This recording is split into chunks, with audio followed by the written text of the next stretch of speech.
Hello and welcome to Not Awful Data with Dr. Jess Hartnett, the podcast dedicated to helping you spruce up your stats teaching by giving you some fun, insightful data sets that you can use in your psychological statistics classes and beyond. Hi, welcome back to the Not Awful Data podcast with me, Jess Hartnett. And today I'm going to start out with a fun fact. Via regression modeling, science has discovered the maximal number of hot dogs that some future participant in a 10-minute long hot dog eating contest will be able to eat. And that number is 83, which is pretty gross. And if I have to know it, you have to know it as well. Where does this data come from and how can I use it in class? You might be thinking to yourself, well, Dr. James Smoliga published an article called Modeling the Maximal Active Consumption Rate and Its Plasticity in Humans, Perspectives from Hot Dog Eating Competitions.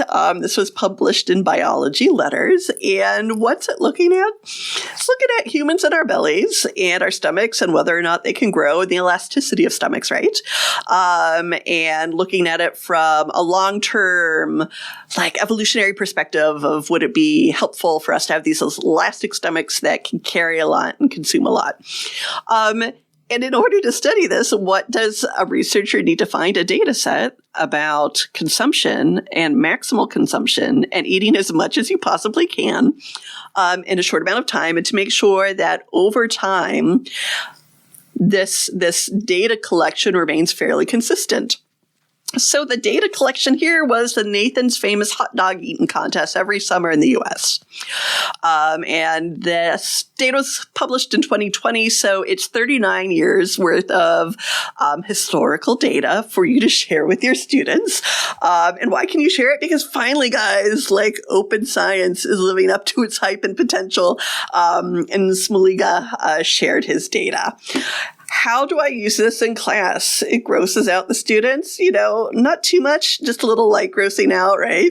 But I use it within the first week of class. It really sets the tone, I'm sure, because you can discuss scales of measurement, right? What does this data set include? Well, there's a male and female hot dog eating competition, and that's the only two identities people were listing. So we have the nominal data for sex, ratio data.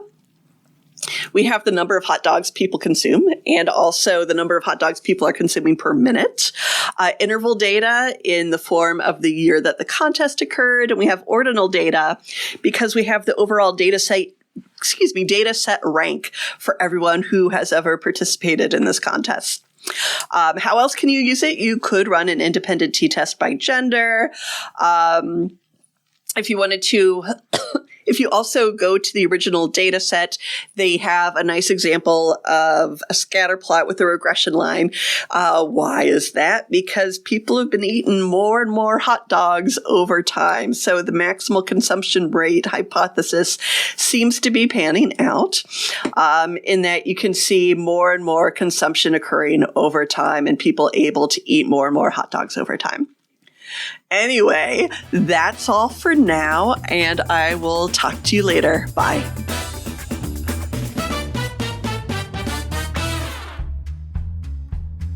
Want more Not Awful Data?